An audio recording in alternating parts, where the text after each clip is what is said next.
Take off the badge, Isidore. You didn't earn it. My boy bled for it. That line left my mouth under the wash of projector's light. Dust spinning like snow in its beam. The hall held its breath. Then rewind. 48 hours earlier, my phone pulsed in the dark, and my son's voice came through tinny and small. Dad, I don't want to be alone anymore. There are sentences that cut deeper than any knife. That one made an old scar wake up. I sat on the edge of the bed, boots in my hand, and listened to the electric hush at the other end. Machines chirping, a nurse's shoes whispering past, the hollow drip of something meant to keep him alive. I'm coming, I said. Stay with me, Elias.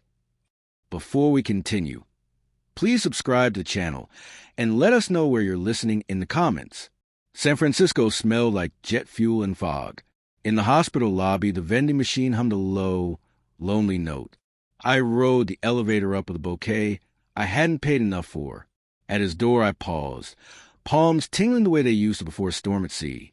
He was smaller in that bed, the way sickness sand a man down. Stubble, fever glaze, arms thin with tape like white vines.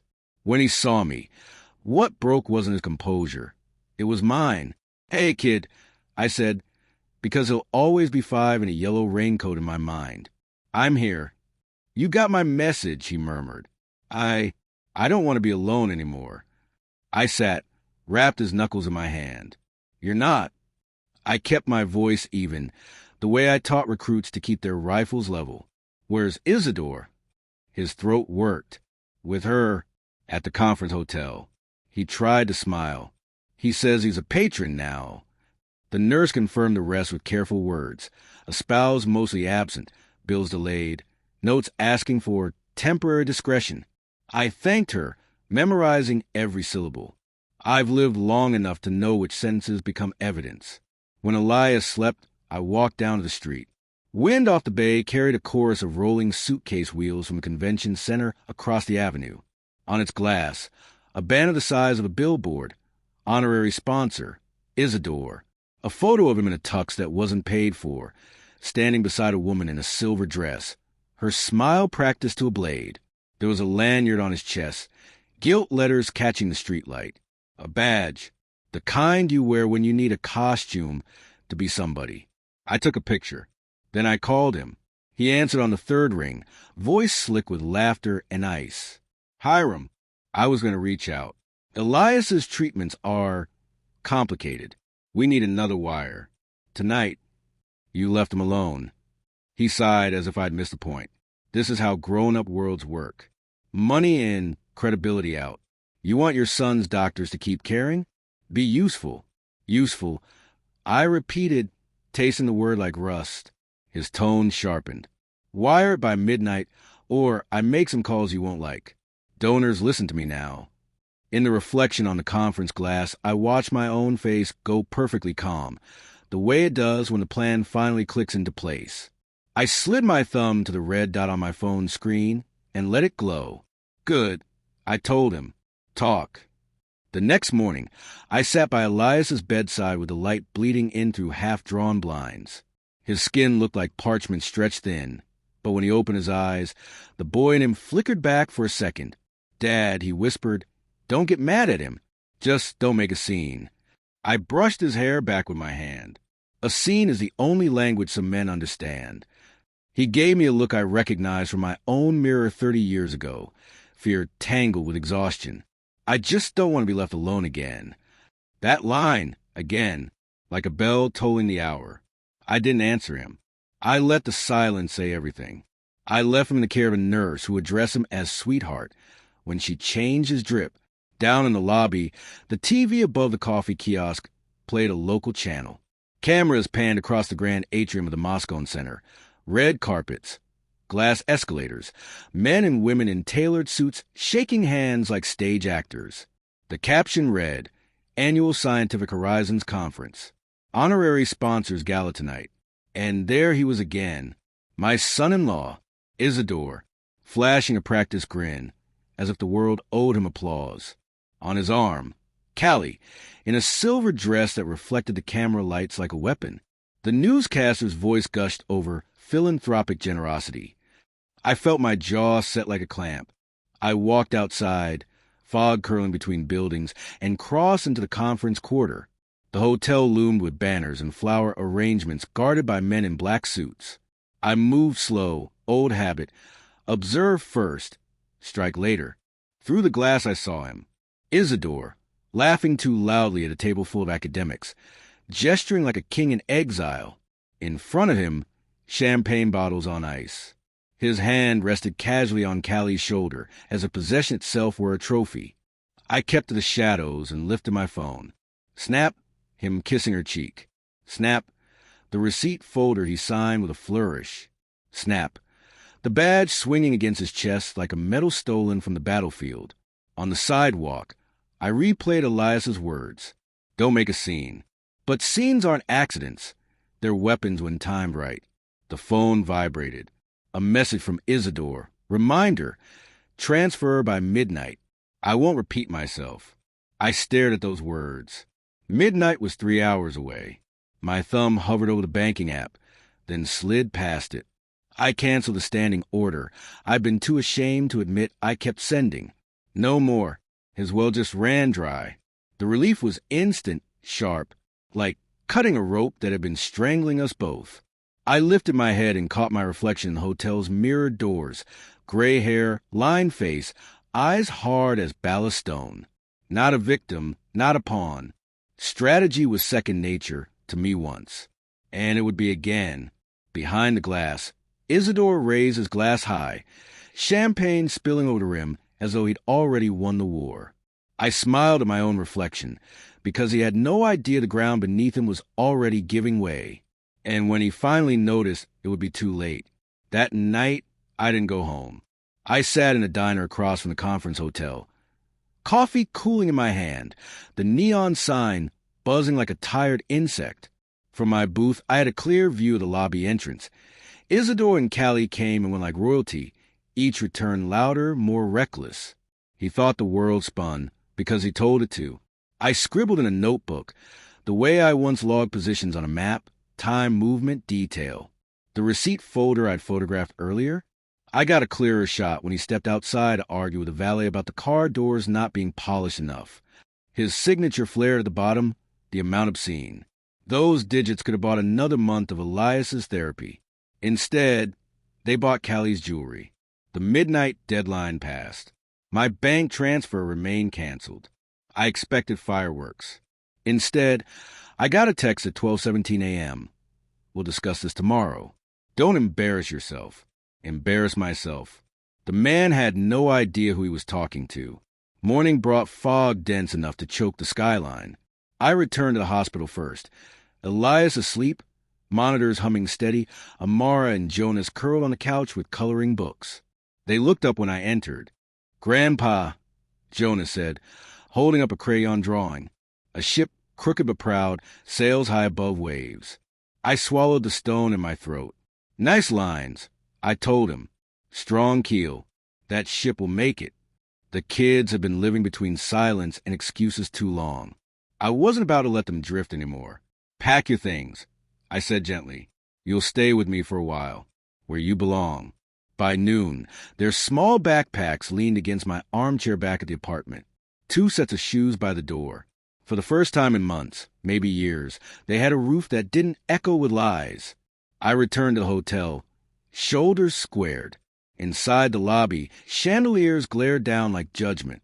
Isidore stood at the check-in counter, his voice raised, demanding a sweet upgrade. I caught the clerk's weary glance, the kind that begged for rescue. When Isidore turned, his smile froze. "Hiram," he said, trying to lace charm through gritted teeth. "Did you bring the funds?" I stepped closer, low enough for him to smell the coffee on my breath. "I brought something better. A record." I tapped my phone against my palm. "Every word you said last night. Every demand." His jaw twitched. "Careful. You don't want to humiliate the family." "The family?" I whispered. "You abandoned that word in a hospital bed." People nearby had slowed, pretending not to eavesdrop. A professor dropped his newspaper. A bellhop's eyes widened. Isidore noticed too. For the first time, his confidence cracked. I leaned in, so only he could hear. This is the last time you use my son's suffering as a ledger. The next stage won't be private. He tried to laugh, but it rang hollow, and as I walked away, I knew he felt it. The walls of his empire already starting to bend. The next day began with the quiet rhythm of children's footsteps in my apartment. Amara humming while tying her shoelaces. Jonas dragging a chair across the kitchen floor to reach the cereal box. That sound, small and ordinary, was more powerful than any sermon. It reminded me of what was at stake. I brewed coffee, staring at the steam until it blurred into memory. Gray waves, the sound of ship's hull cutting water. Back then, my crew counted on me to read the horizon. Now it was my family. And the storm brewing carried a different name, Isidore. By mid-morning, I stood outside the conference center. The plaza buzzed with chatter, cameras, velvet ropes guiding a stream of attendees in tailored suits. Banners flapped overhead. Innovating for tomorrow, sponsored by our patrons. There was again in bold type his name, Isidore. My stomach clenched, but not with fear. This was a familiar calm before contact. Inside, I blended with the crowd. Years of command taught me how to be present without being noticed. I drifted past poster boards and glimmering displays until I reached the main hall. A massive projector cycled through sponsor logos. Isidore's face appeared, smiling like a king granting favors. The audience clapped politely. I memorized the timing. That moment, I knew, would be my stage later. But first, reconnaissance. I shadowed him through the lobby bar, careful as a prowler. He laughed too loudly, ordered too much, and tipped too extravagantly. Every receipt, every signature, every boast, fodder for the record. At one point, I watched him press a hand to a physicist's shoulder. "You'll get funding, trust me," he said. "We just need to keep the right channels open." Callie brushed her hair back, flashing a smile to sweeten the lie. My camera clicked from the corner. I wasn't alone in my observations. Near the elevator stood Kendrick, one of Isidore's supposed partners. His face was pale, his jaw tight as he watched the same exchange. When our eyes met for a flicker, he looked away. That told me enough. Cracks were showing in the foundation. Later, I returned to Elias's room. He was stronger that day, sipping water, trying to sit up. "You shouldn't waste your energy chasing him," he said. I sat down, folded my hands. Energy isn't wasted when it defends what matters. He looked at me long and hard, then whispered again, softer this time, "I just don't want to be alone." I felt the weight of his words anchor in my chest. "You won't be," I said, and I meant it like a vow. That night, after putting the kids to bed, I spread the evidence across my table. Photographs, receipts, transcripts of calls I'd recorded. The projector in my mind played out the scene to come. He thought the conference was his coronation. I would make it his trial. As I stacked the papers into a single envelope, the city's foghorn groaned in the distance. A warning, maybe, or a call to arms. Either way, by the time the horn sounded again, his mask would already be cracking wide open. The following morning, sunlight clawed its way through the blinds, catching the edges of the paper spread across my table. Receipts, hotel bills, photographs of champagne flutes raised like torches, texts that read more like threats than requests.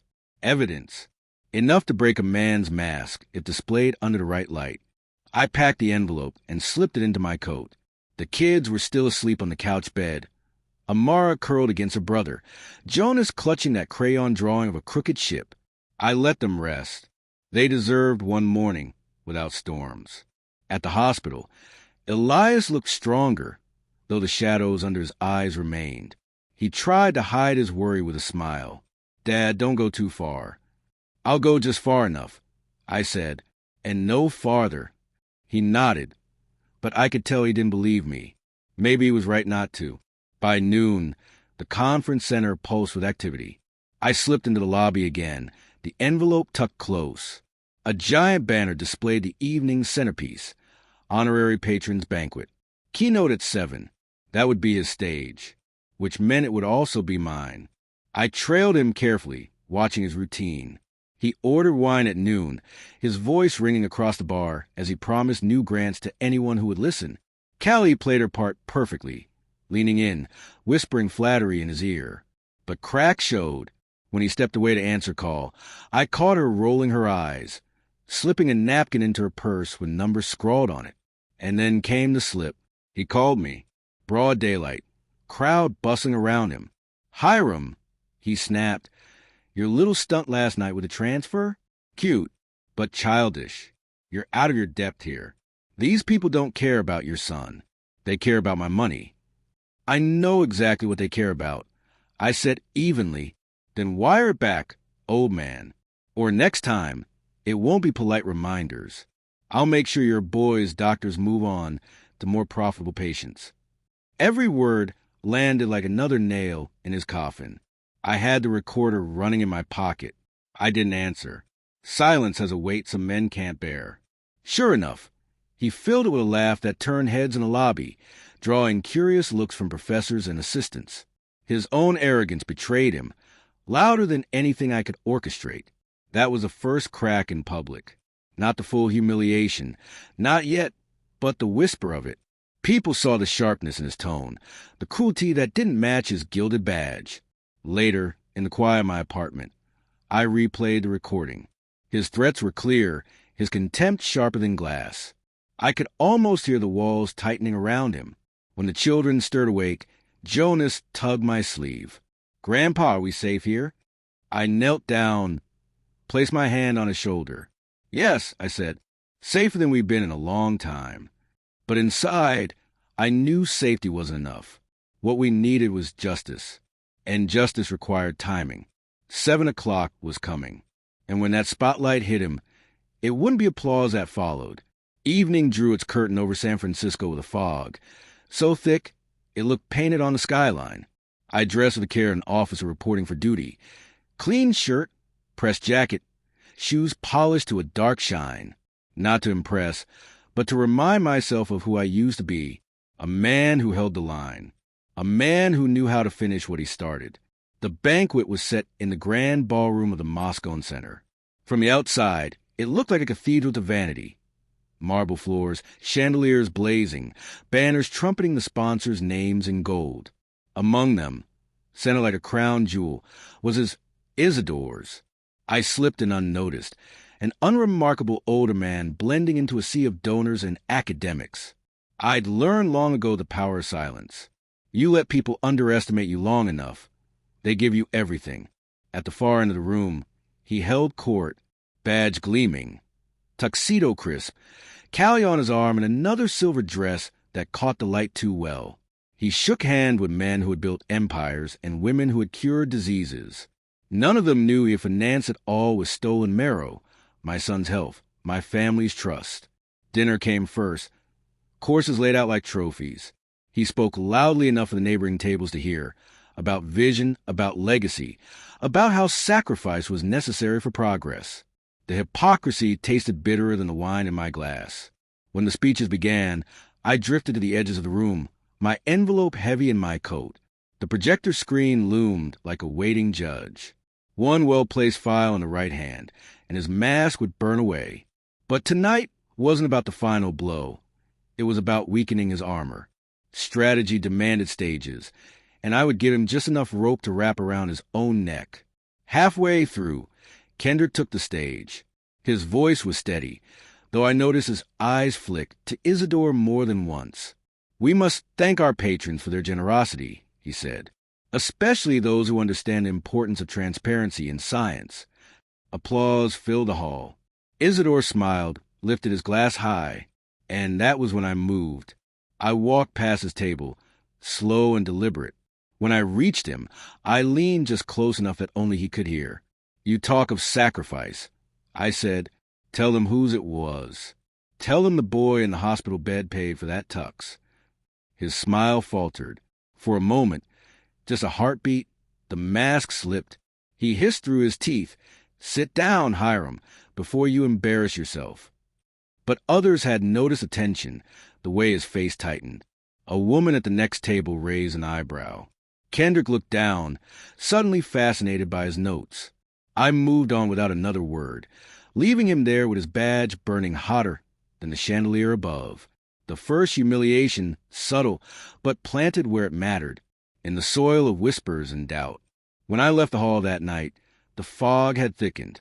The city's lights blurred into smudges, as if even the streets themselves wanted to hide what was coming. I pulled the envelope from my coat, weighed it in my hand, and whispered to the dark, "Tomorrow you stand trial." And I knew the city would bear witness. The next morning came heavy, like the air before a storm. I woke before dawn, the city still muffled in fog, and stood at the window of my apartment. Below, Market Street glimmered with the last of the night rain, buses hissing through puddles, delivery trucks groaning under weight. In my pocket was a recorder, in my coat the envelope. Every piece was in place. The children stirred early, still not used to the silence of my home. Jonas padded into the kitchen with his drawing. He added something overnight. The crooked ship now sailed under a bright new sun, a figure at the bow standing tall. He looked at me shyly. "It's you, Grandpa." I ruffled his hair, my throat tight. Then this ship's headed the right way. After breakfast, I left him with a neighbor, an old friend from the service who understood without needing many words. "Watch them like hawks," I told him. He only nodded, his hand brushing the scar on his jaw. The kind of scar that means, yes, I know. At the hospital, Elias was more awake, though fatigue draped his shoulders like lead. "You're building something, Dad," he said. "I see it in your face. Just don't let anger be the architect." I sat beside him, resting my palms on a rail of the bed. "This isn't anger. This is justice. One brick at a time." He didn't argue, but his eyes followed me as though he was watching a man walk into battle. By midday, I was back at the conference. Crowds thickened for the second day's panels. Students with notebooks brushing shoulders with corporate sponsors. The air smelled of coffee, perfume, and the faint metallic tang of ambition. I found Isidore in the lounge, cornered by Kendrick. Their voices were low but urgent, faces strained. I eased closer, blending with the crowd. "You're stretching too thin," Kendrick muttered. "Half these grants don't exist." "Relax," Isidore replied, smirking. "They'll exist as long as I say they do. No one here wants to look too closely. Someone will—" Kendrick shot back, "And when they do—" Isidore cut him off with a sharp laugh. "By then I'll be untouchable." I caught every word, phone recording from my pocket once again. His arrogance gave me more than I could have stolen. Then fate handed me a sharper weapon. Callie stepped out of the elevator, her silver dress replaced with a business suit. She kissed his cheek perfunctorily, but her eyes slid past him like he was furniture. She whispered something in his ear. His smile faltered. The tension between them was a crack, loud enough for others to notice. A photographer nearby, waiting for candid shot of the conference, turned his lens toward them. Click. Flash. And just like that, the image of a perfect sponsor began to fracture in public view. I walked away, satisfied. Second humiliation, unplanned but perfect. His own lover had withdrawn her script, leaving him stumbling for lines. That night, in my apartment, I laid the new evidence beside the old. Pieces were forming a picture even he wouldn't be able to deny. The final act was approaching, and the next time he stood beneath that chandelier, there would be no silver dress to hide behind. Only the truth, projected larger than life. By the third evening, the city itself seemed restless. Sirens stitched through the fog, and the conference center glowed like a lantern in the dark, promising elegance but hiding rot. I walked its marble floors with my coat heavy from evidence, my mind tracing every move as if I were back on a naval map, coordinates, tides, timing. The banquet was louder tonight, laughter echoing against high ceilings, glasses clinking like chimes. I kept to the edges, where shadows stretched long. My eyes never left him. Isidore. He wore confidence like armor, badge shining, bow tie too tight, smile sharpened for cameras. But beneath the polish, I saw the tremor, the way his eyes flicked to Callie, then away, unsure of her loyalties. When the master of ceremonies introduced the sponsors, applause thundered. Isidore rose, waving as if the hall were his kingdom. And then it came, the first stumble. His credit line, already thin after I cut off the transfers, betrayed him. The hotel manager stepped forward discreetly. But whispers carry fast in a room that feeds on gossip. "Sir," the manager murmured, not quietly enough, "the payment for tomorrow's gala suite declined." Gasps. Heads turned. Cameras caught the tension in his jaw, the flush creeping up his neck. He barked a laugh, raising his voice to cover the wound. A technical error, nothing more. But I saw the professors exchange glances, saw Callie slip her hand from his arm. That was humiliation number 3, loud, public, undeniable, and it landed harder than any punch. I stayed just long enough to see the cracks widen before slipping out into the night. The fog greeted me like an old comrade. My phone buzzed, a message from an unknown number. I opened it. A photo of Callie, standing outside the conference, speaking with 2 men in plain suits. One of them I recognized. Police. So she was already feeding them. Back at the apartment, I laid everything across the table once more. Photos, receipts, recordings, transcripts. And now, a new certainty. His empire was crumbling from within, betrayal gnawing at its core. Elias called me then, his voice weak but clearer than before. "Dad, what are you doing?" I hesitated, then told him the truth. "I'm making sure you're never alone again." There was silence, then the faintest sound of breath catching. "Then promise me something. Don't let him take you down with him." I closed my eyes, listening to the hum of the city through the window. "I promise," I said, but the promise felt heavy, like a chain I wasn't sure I could carry. Because the truth was, tomorrow would decide it all. And when that projector flicked on, it wouldn't be his story on the screen. It would be mine. The stage was set, and the storm was finally ready to break. Morning came with a strange kind of calm, the way the ocean sometimes lies flat just before the squall tears it open. I stood at the kitchen counter, staring at the steam rising from my mug. Amara and Jonas were getting ready for school, their chatter filling the room with a fragile warmth. I let myself listen. Every laugh, every small complaint about shoelaces or crayons. These were the sounds I was fighting for. After they left with the neighbor, I spread my evidence across the table again. Pages fluttered when the window cracked open with a gust. Receipts, photographs, transcripts, all threads of the same rope. My hands were steady as I sorted them into order. By the time I finished, the envelope was thick enough to feel like a weapon.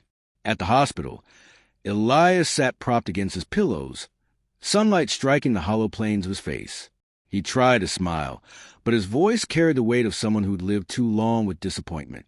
"He'll never admit it, Dad. Men like him don't." "He won't have to admit it," I said. "I'll show them what he is." "Then be careful," Elias whispered. "Don't let anger blind you." I squeezed his hand, letting silence hold the words I couldn't. By noon, I was back at the conference center. The place vibrated with anticipation.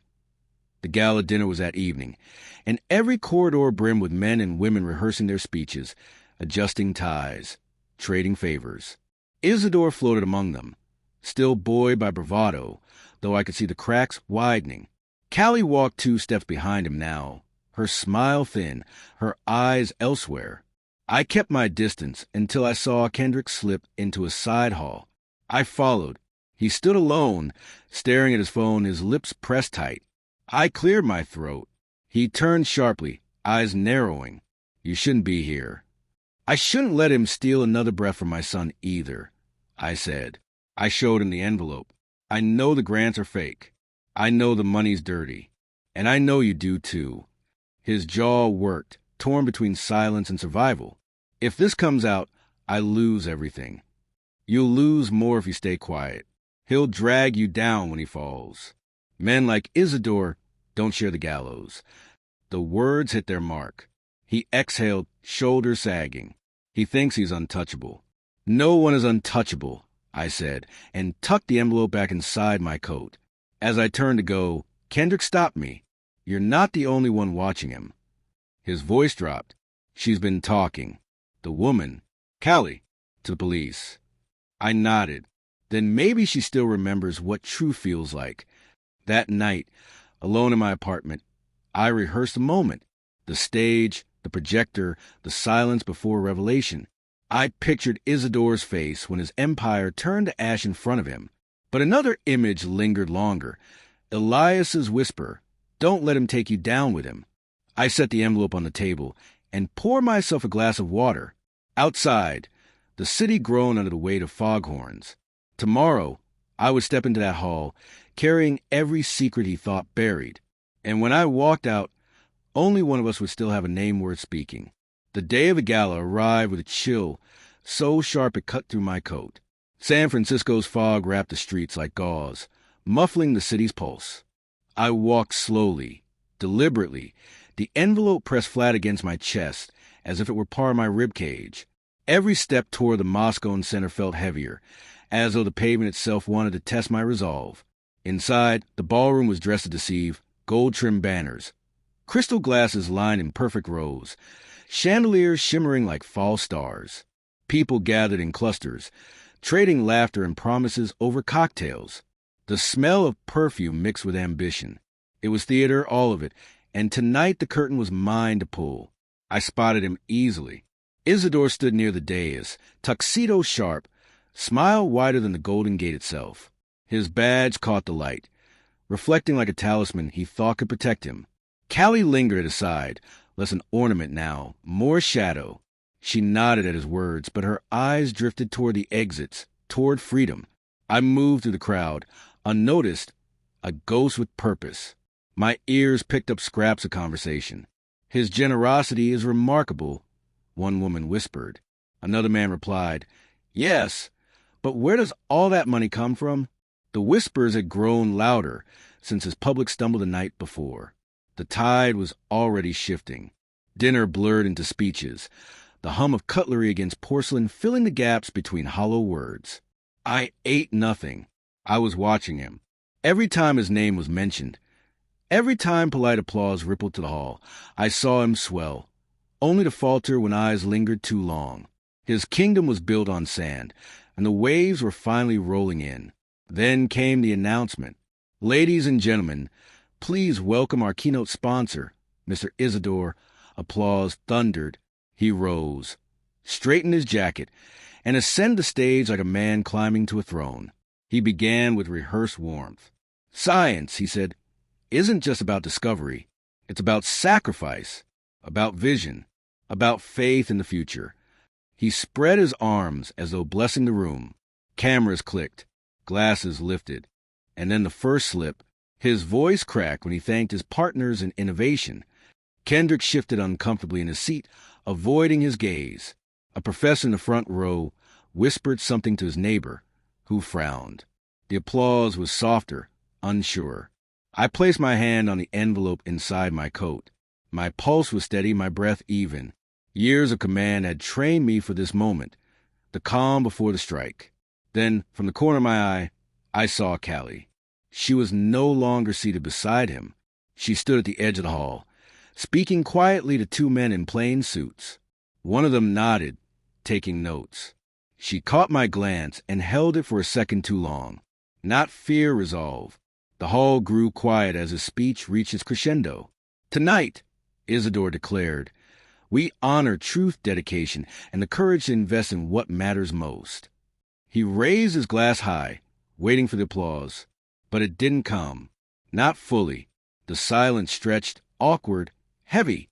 People were beginning to see through the costume. And that was when I knew the next voice to rise would not be his. It would be mine. And the truth would echo louder than any chandeliered applause. I stood, not fast, not dramatic, just enough to turn the heads nearest to me. My chair scraped against the marble floor, a sharp note in the hush that followed his hollow toast. He hadn't seen me yet. His glass was still raised high, smile fixed, expecting worship. "Truth," I said, my voice carrying farther than I intended. Years of command do that to a man. You learn to project so even the greenest recruit on deck can hear over the wind. Every head turned. Every camera swung. His eyes found me then. Surprise first, then irritation, then that brittle arrogance he wore like armor. "Hiram," he said, still smiling for the audience. "So good of you to join. Everyone, my father-in-law, a man of principle." I walked down the aisle between tables. The envelope under my arm, my step steady as a drumbeat. Principal? I asked, never raising my voice, letting silence carry instead. Principal is what you abandoned in a hospital bed when my son called for his father and found only empty air. Gasps, murmurs. A fork clattered to the floor. Isidore's smile faltered. He set his glass down with exaggerated calm. Let's not make this personal. This is a night of celebration. I stopped at the foot of the stage, looking up at him under the glare of the projector. It is personal, I said, because you celebrated while Elias starved. You poured his life into champagne bottles and silver gowns. You built your empire on sickness and betrayal. I opened the envelope and held up a sheaf of papers. Receipts, bank statements, photographs. The room shifted, the collective intake of breath as people leaned closer. This, I said, my voice ringing against the chandeliers, is the truth behind the badge on your chest. Money stolen, grants fabricated, partners deceived, every dollar a nail driven into my son's spine. The projector flickered. Kendrick, perhaps sensing his chance, had slipped something to the AV technician. The document appeared on the giant screen behind Isidore, line after line of transactions, signatures, screenshots of messages where he demanded more wires. The hall erupted. Not applause, shock. Whispers sharpened into accusations. Eyes turning, cameras flashing. A woman at the front covered her mouth. Another man stood abruptly, scanning the documents with narrowed eyes. Isidore's face drained of color. He lunged toward the microphone. These are lies, he barked. Fabrications. This old man is bitter. He doesn't understand the world we live in. Bitter? I cut him off, my voice like steel. No, just awake. And so are they. I gestured at the crowd, their stares slicing him apart better than any blade. For the first time, he looked small under the lights. His badge glinted, suddenly too heavy for his chest. The silence stretched, then shattered. Callie's voice, clear and cold from the back of the hall. He's telling the truth. Every head turned. Cameras swung to her. And in that moment, his kingdom cracked open. I looked at him one last time and said, "You wanted an audience. Now you have one." And the storm broke over his head. The room dissolved into chaos. Voices rose, some furious, some disbelieving, all of them circling him like gulls over a wounded fish. Isidore clutched the microphone, his knuckles pale, his smile twitching at the edges, as though he could glue it back together if he just held it long enough. "Don't listen to them," he shouted. "This is a stunt, a pathetic ambush orchestrated by a jealous old man. You've all benefited from my generosity." But the scream behind him betrayed him, line after line of evidence glowing brighter with each panic word. Hotel bills, champagne tabs, transfers siphoned from the account meant for Elias's treatments. Every number a confession. Kendrick rose from his table. The room fell into an uneasy hush as his voice carried across it. "You told me these grants were real, that the labs were funded, that the money was safe. But I see now they were shells. Lies." The audience rippled with gasps. Someone shouted, "What about the endowments?" Another voice, "What about the cancer fund?" Isidore tried to drown them out. "Don't you see? This is politics. Science needs patrons who take risks. I am that patron." I stepped forward, my boots loud against the polished floor. "You're not a patron. You're a parasite. You took from your own family. You turned my son's pain into your stage props." He lunged toward me, voice cracking, spit flying. "You're nothing without me. You have no place in this room, if it weren't for my name." And that was the moment the third humiliation locked in, not whispered, not subtle, but roaring public. The badge on his chest glinted one last time before Kendrick, face grim, stepped up and yanked it free. He let it fall to the floor where it skittered into the shadows. The crowd erupted. Some shouted in anger. Others simply stood frozen, watching the man they'd toasted an hour ago unravel thread by thread. Cameras flashed like lightning, immortalizing his downfall. And then came the final cut. Callie's voice, calm but sharp as a blade. "He's been laundering money through fake projects. I told the police everything." The room froze. All eyes shifted from her to him. For a second, his face twisted, not in rage, but in something worse, fear. Security moved quietly along the walls, men in dark suits stepping closer. I bent down, picked up the fallen badge, and held it up high for all to see. This, I said, is an honor. It's fraud, and it belongs in the dirt. I dropped it into the crowd. It vanished under their feet, like the light was. Isidore screamed something incoherent, his words lost under the rising thunder of voices, questions, accusations. The chandelier light caught the sweat on his face, making him look less like a king and more like a trapped animal. And in that instant, I saw the truth Elias had warned me of. The man was dangerous, cornered, desperate. But I didn't flinch, because desperation meant the end was near, and I was ready to finish it. The ballroom no longer felt like a banquet. It felt like a battlefield. The air was thick with accusation. Each voice another volley, each flash of a camera another gunshot. Isidore staggered on the stage, his tuxedo drenched in sweat, his words unraveling into shrill fragments. "You don't understand. None of you understand," he shouted. But the crowd drowned him.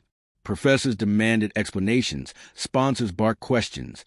And somewhere in the chaos, Callie slipped out of the spotlight, her work already done. Security edged closer, but no one laid a hand on him yet. They wanted to see how far the man would fall before the final grasp. I stood steady at the foot of the stage, watching him spiral. He pointed a trembling finger at me. "This is your fault, Hiram. You poisoned them against me. Without me, Elias would be dead already. I paid for his first treatments. Not you." The words echoed, sour and cruel. The crowd recoiled as if he'd struck them. I let the silence linger just long enough, then raised my voice so it carried clear as a bell. "You didn't pay for his life. You mortgaged it. Every dollar you spent on him, you doubled on yourself. Elias gave you his trust, and you turned it into a mask to wear at parties." A murmur swept the room, heavier this time. A woman at the front table stood. "We accepted his donations. Does that make us complicit?" I turned to her. "Not if you see the truth now. Complicity ends when silence ends." The audience shifted, the tide turning fully. Applause didn't come, but something stronger did. Rejection. People pushed back their chairs, distancing themselves from him, creating a circle of isolation on the floor around his table. He was still on stage, but the stage had shrunk to a cage. Kendrick moved forward, his voice grim. "I'm submitting every record I have. I won't go down with you." He looked at me, then at the crowd. "You want evidence? You'll have it by morning." The projector behind them flickered again, another set of files appearing. Hollow research proposals, duplicate accounts, transfers routed through shell organizations. Gasps rippled. This was no longer just about my family. It was about the rot he'd fed into their entire community. Isidore's knees buckled. He gripped the lectern like a drowning man clinging to driftwood. "You can't do this to me," he whispered hoarsely. "I am somebody." I climbed the steps, slow and deliberate, every eye tracking me. Standing beside him now, I looked not at him but at the audience. Somebody built on lies. I said, somebody who thought a badge could cover the blood price others paid. But tonight, you've seen what he is. And once you've seen, you can't unsee. The projector light washed across his face, stark and merciless. He looked smaller than I'd ever seen him, smaller than when he begged for money, smaller than when he threatened me. His empire was ash, and he knew it. Then, from the back of the room, a voice I didn't expect. Elias's, weak but clear, carried by the quiet of the stun hall. "I don't want to be alone anymore." Every head turned. My son, pale but standing with the help of a nurse, had come. His words cut sharper than anything I'd spoken. Isidore froze, staring at him as though he'd seen a ghost. And I knew. The Real reckoning had only just begun. The room fell silent, as if the chandeliers themselves held their breath. Elias stood near the back, frail but unbroken, his voice still echoing in the high ceilings. "I don't want to be alone anymore." Those words cut deeper than any accusation I had made. They were not just truth. They were indictment. Isidore's lips trembled. He tried to laugh, a pitiful sound. Elias, you don't understand. I did all of this for you, for your future. My son shook his head slowly, leaning on the nurse's arm. You weren't there when I needed you. You weren't there when the chemo left me gasping. You weren't there when Mom walked out. You were never there. Don't you dare call this for me. The audience murmured, their judgment now complete. No professor or sponsor would rescue him. Even the chandeliers seemed to burn hotter, exposing every crack in his facade. I stepped closer to Elias, my voice steady. You're not alone, son. Not anymore. He met my eyes, and for the first time since my arrival, I saw strength flicker in his gaze. It was faint, but it was there, a spark rekindled.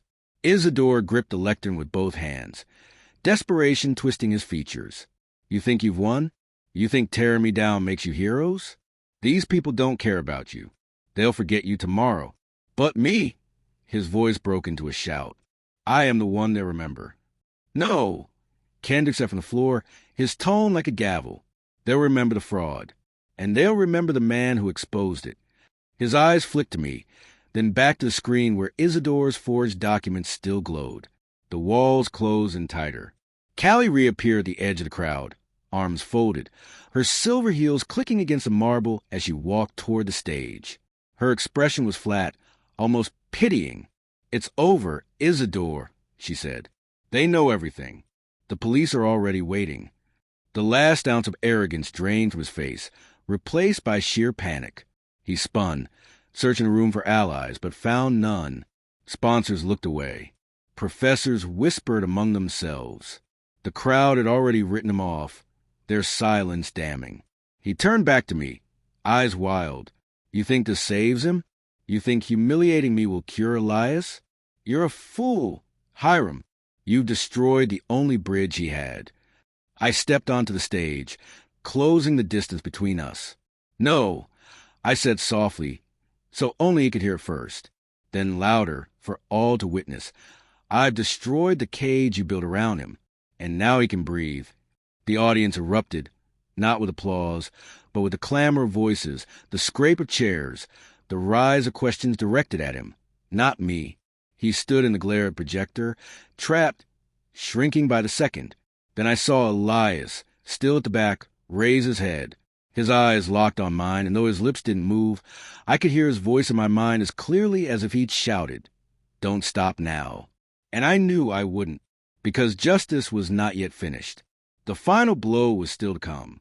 The hall had turned into a storm, and at its center stood Isidore, drenched in light, stripped of allies, clawing at the remnants of an empire that was already ash.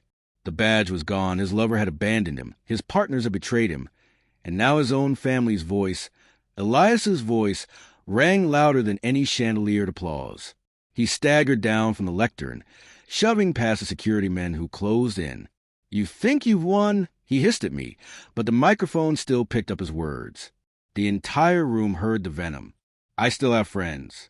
People who owe me. You don't end a man like me with receipts and pictures. I faced him square, my boots planted, my shoulders set like on the deck of a ship. Friends? Look around.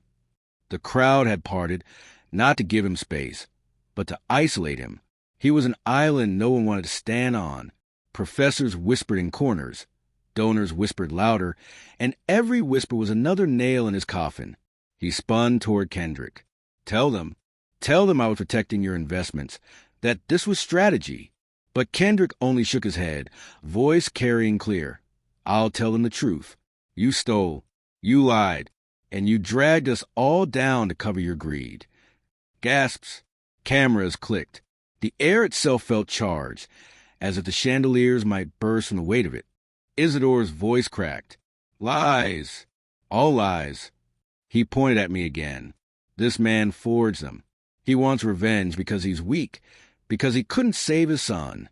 The words hit like shrapnel, but I didn't flinch. I stepped closer, closing the space between us until the heat of his panic radiated against my face. My son is standing right there, I said, turning so the crowd could see Elias at the back. Alive, fighting, and he doesn't need saving from me. He needs saving from you. The audience erupted, voices colliding in outrage. Some shouted demands for him to step down, others for security to remove him. For the first time, he looked frightened, not of me, not of exposure, but of irrelevance. Callie's voice cut through the noise. "The police are already on their way," she said coldly. "They have everything." That was when the fight drained from him. He sagged, eyes darting, sweat dripping down his temple. He looked like a man trying to wake from a nightmare only to realize the nightmare was real. I bent slightly, close enough so only he could hear. "You built your stage out of my son's suffering. Tonight, it crumbles. And tomorrow, when the papers print your name, you'll wish you'd never stepped into this hall." His lips trembled. "You don't understand. I can't lose." "You already have," I said, and with that, the security men closed in, surrounding him like the tide closing over a drowning man. The hall erupted in motion, people rising, voices spilling, the projector still flashing its fraud across the walls. I stepped back on the stage, my eyes searching for Elias. He was still standing, pale but steady, watching me. For the first time in years, I felt something break open in my chest. Not anger, not grief, but release. The final act had begun, and the catharsis was only a breath away. The chandeliers glared down like judgment as the security men closed the circle. Isidore thrashed once, twice, then sagged, his tuxedo wrinkled, his face streaked with sweat. The badge was gone, the crowd's applause replaced with condemnation, his empire stripped bare in the very room where he thought he'd be crowned. I descended the stage, stepped slowly, each footfall echoing like a verdict. The hall roared behind me, questions, outrage, the snapping hunger of cameras, but I heard none of it. My eyes found only one figure. Elias, pale but standing tall at the back, the nurse steadying his arm. I crossed the floor toward him. The crowd parted, no longer for spectacle but for respect. When I reached him, his hand gripped mine with a strength I hadn't felt in years. "Dad," he whispered, tears cutting to the hollow of his cheeks. "I'm not alone anymore." The words struck me like surf against rock. They were the same words he'd spoken on the phone in the hospital bed, but now they rang different. Not despair, not surrender. They rang with life, with hope. Behind us, the final collapse came. Isidore shouted curses until his voice broke, dragged past the tables by the guards. Callie's testimony was already in the hands of the police. Kendrick was speaking with reporters, his own survival tethered to truth now. The projector still spilled his forged grants across the wall, each slide another nail in his coffin. And then it happened, the symbol I had prayed for. In the scuffle, Isidore's sponsor badge, the last fragment of his illusion, tore loose again. It slid across the marble, bounced once, and landed in the middle of the crowd. Feet shuffled, heels crushed it flat. The gold letters smeared into nothing, trampled until it was no more than plastic debris. The sound of it, light final, was louder than any gavel. His mask was finished. I turned away from him, away from the wreckage. Elias leaned against me, his children waiting by the door, Amara clutching Jonas's hand. For the first time since their mother left, their eyes were clear, unafraid. We left together, out into the night where the fog rolled soft and forgiving over the city. The conference center loomed behind us, no longer a cathedral, just a building filled with ghosts of arrogance. Weeks later, when Elias's remission began, we moved south, away from San Francisco's cold glass towers. In Texas, the air was wide, the sky unbroken. One morning, in the yard of our new home, I planted a tree. My hands worked the soil, rough and steady. Elias watching from the porch, the children chasing each other in the grass. I pressed the roots into the ground and covered them with earth. Not just a tree, an anchor, a promise. As I stood, dirt on my hands, I whispered to the wind, "You're not alone anymore." And for the first time in years, I believed it myself. Behind us lay a man who had tried to build a kingdom out of deceit. Ahead of us, a family rebuilt, scarred but whole. Justice had been done, and the badge, once a symbol of lies, was gone, crushed beneath the feet of truth. If you like this story, please like this video. Subscribe to the channel and share your impressions of this story in the comments. To listen to the next story, click on the box on the right.